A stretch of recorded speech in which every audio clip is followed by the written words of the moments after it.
سلامونه. نوروز امید دا وخت د تورخم په لار د جلال آباد نه چې راسره ملګری دی حاجي سید رحمان سید صاحب په ډرایوینګ باندې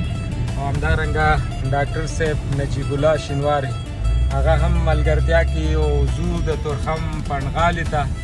را روان چې څومره افغان مهاجرین دي د هغوی سره به هم ملاقات کوو ورسره زمونږ څو میلمانه را روان دي هغوی تورخم ته را رسېدلي دي او هغلته چې کومه د بیرته ستنېدنې پروسه له هغې نه تېرېږي نو غواړو چې د هغوی سره مرسته وکړو او موږ هم ځکه دا وخت په ژوندۍ بڼه په لایف راغلو چې یاره تاسو سره د تورخم جلال آباد چې کومه لویه لار ده سړکونه دي دلته چې کوم شینکی دی ونه ده بوټی دی هغه نظارې در سره شریک کړم زه دا کیمره چې ده بل اړخ ته اړوم تاسو سره د لویې لارې چې کومې نظارې دا شریکوم